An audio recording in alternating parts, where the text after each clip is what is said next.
Astrology video forecast. This is episode number 38 for the second half of January 2015. Thanks so much for joining me. I'm Benjamin Bernstein of astroshaman.com, coming to you from Asheville, North Carolina. I'm an astrologer, shamanic healer, and awakening activator, and it's my pleasure to bring you these weekly astrology forecasts. What's new during this period? Mercury's retrograde in Aquarius headlines the second half of January, encouraging reflection on what makes you special, just like everybody else. The sign of the water bearer also hosts the sun's entry and a new moon. In other news, Mars stays busy aspecting outer planets, Pluto, Neptune, and Chiron, and asteroid goddess Grand Trine peaks, and Venus tangles with Jupiter and Saturn. What's old as we move into this forecast is that we are under a waning moon. Let's now look at our individual days of the week. There are no events on Friday, January 16th of note. In this video forecast, I don't cover small lunation events, only new and full moons. You can get those other lunations in my audio podcast, This Week in Astrology, if you wish. On Saturday, January 17, even the best of committed partnerships can rise to the next level with Uranus trine Juno. Uranus, 13 Aries, Juno, 13 Leo. If you make quiet time to receive intuitive insights in this area, you may find them surprisingly easy to implement. No major events on Sunday, January 18, so we move to Monday, January 19. Relationships, creativity, and finances are amplified under an aspect between astrology's two classic benefics, a Venus-Jupiter opposition, Venus 20 Aquarius, Jupiter 20 Leo. Whatever's positive in these areas can enjoy easy expansion, while challenges will likewise become more prominent. With Venus in Aquarius, be true to your authentic self in these areas and follow your intuitive flashes. A strong desire to experience altered states may arise with Mars conjunct Neptune, both planets at 6 Pisces. This is an ideal time to dive into the bliss of divine connection and receive creative inspiration from your muse. On Tuesday, January 20th, the Sun enters Aquarius at 4:43 a.m. U.S. Eastern Time. For the next month, put special emphasis on expressing your authentic self, following your intuitive flashes, and serving others with your special gifts. Then a new moon occurs also on Tuesday, January 20th. That's at 8:14 a.m. U.S. Eastern Time. New beginnings in the Aquarian expressions I just mentioned are supported. Now this new moon is barely in Aquarius because it occurs at 0 degrees 8 minutes, with the moon only a quarter hour out of Capricorn. This sets the stage for a rare second Aquarian new moon in February and invites consideration of how the energies of Capricorn and Aquarius can be helpfully integrated. Adjacent signs are always birds of a different feather, since neither their modes or elements are naturally compatible. But a little creative thinking can go a long way in helping them work together harmoniously. In this case, since divine intelligence is infinitely smarter than any human rationality, let Aquarius's intuitive flashes set the agenda. Then let Capricorn's industriousness and organizational skill work out the details.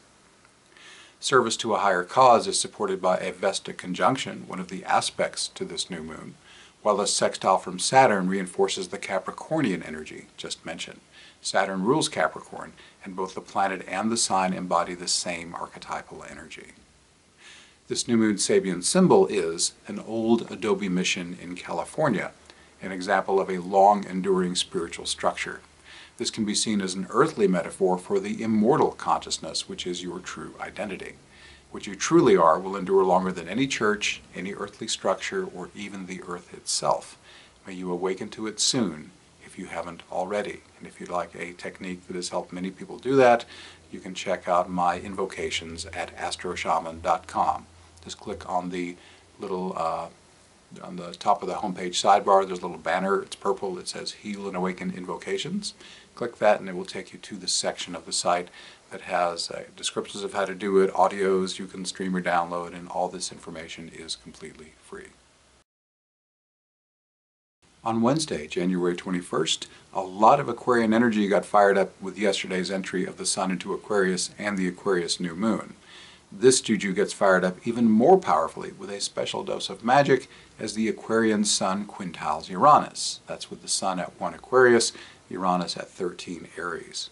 This is because both Aquarius and Uranus resonate with the energy of unique individuation, intuitive flashes, and service to the collective.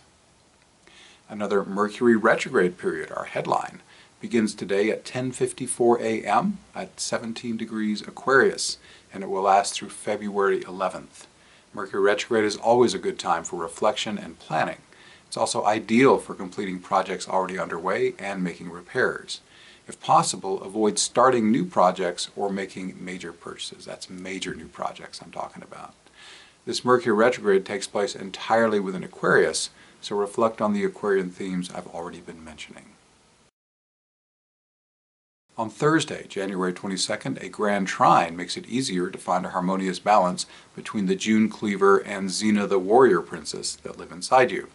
The equilateral triangle formed by Juno, that would be June cleaver, Pallas Athena, that would be Xena, and Uranus began on January 11th. It peaks today and ends on February 6th, and today once again is Thursday, January 22nd. Everything in life has its appropriate time, whether it's cooking the perfect family meal or vanquishing an archenemy on the field of battle. Let your intuitive flashes, Uranus, guide you as to how and when to express your urges toward domesticity, Juno, or warriorship, Pallas Athena. On Friday, January 23rd, flowing energized productivity is supported by a Sun-Saturn sextile. Sun, 3 Aquarius, Saturn, 3 Sagittarius. With the Sun in Aquarius, you may find it easier to fit your unique qualities into the consensual reality around you. Remember that more and more people are waking up every day, sometimes even the ones you thought would never change. We have no major astrology events on Saturday, January 24th or Sunday, January 25th, so we're moving on to Monday, January 26th. Inspiration on how to apply your brilliant ideas in practical ways is available with Mercury quintile Saturn. Mercury, 15 Aquarius, Saturn, 3 Sagittarius. On Tuesday, January 27th, Venus transits Pisces starting today, and it will be there through February 20th. This supports creative inspiration, deepening your connection with the absolute peace that you are, and connecting with the divine essence in others. On Wednesday, January 28th, some people consider intuitive flashes to be divinely inspired, like text messages from God. Others have entirely secular and scientific explanations for these moments of brilliance.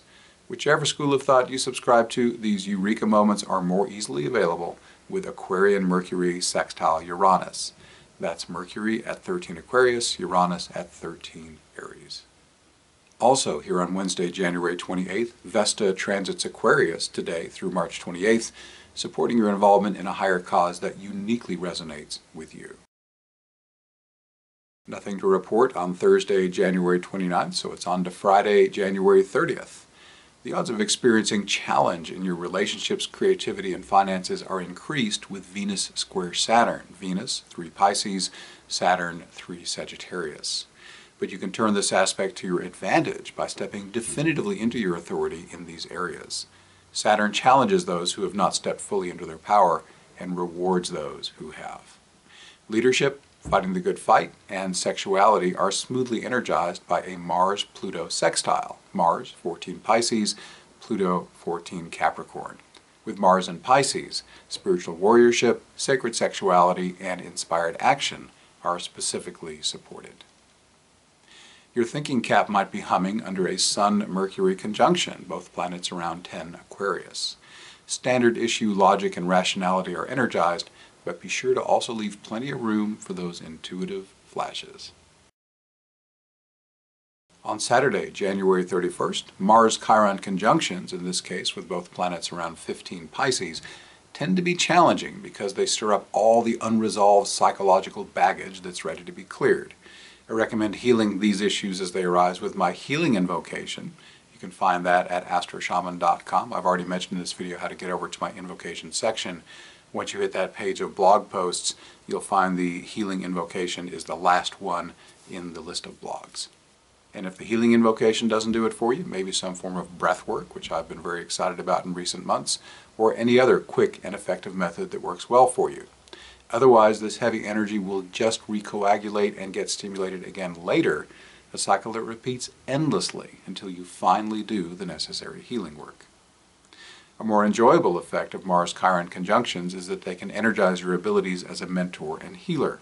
This is also a great time to seek mentoring and healing from others. What's coming up on our next video, which will be for the first half of February, I'll tell you in just a second, but first let me mention my partner Kimberly Crow and I will co-present the Shamanic Awakening process at the Spring Conference of the American Society of Dowsers Appalachian Chapter, March 19 through 22 in Hendersonville, North Carolina. That's near Asheville. The goal of the gathering is to, quote, douse out a roadmap to take us from the collapsing fourth world of disunity, hate, and environmental degradation into the fifth world of oneness, love, and sustainability, end quote. The conference will feature over 50 presenters on 4 tracks: visionaries, scientists, intuitives, and pioneers, and dowsing these days is a whole lot more than a stick looking for water. I'm mentioning it here because we've got some deadlines on early registration. The early bird discount is good through February 1st, but for the deepest discount, register by January 21st. Even if you're from out of the area, lodging is available at the venue's site. As far as what's actually coming up on next week's show, we'll have Mercury turning direct, a full moon in Leo. Venus is very busy. She's going to hit 4 planets, conjunctions to Neptune and Chiron, sextile Pluto, quincunx Jupiter, and Ceres is going to be activating the Uranus-Pluto square. There will be a lot more besides that, but those are the big headlines. Thanks so much for watching. Please subscribe to my Benjamin Bernstein YouTube channel to be notified when I post new videos. And if you like this video, please share it. This free video forecast is a partner project with iTunes' #1 astrology audio podcast, This Week in Astrology. It's also free. You can get my semi-monthly astrology forecast in writing by subscribing to my free email newsletter at astroshaman.com. Once you're there, you can also link to my Facebook page where I post daily forecasts. My personal services include astrology, shamanic healing, and awakening activation. All are equally effective in person or long distance. My guarantee makes my services risk-free. If you don't feel that your experience was helpful, there's no charge. I also offer other great products and services, many of which are free. To learn more, visit astroshaman.com. Thanks again for watching. I wish you infinite blessings as the stars light your way.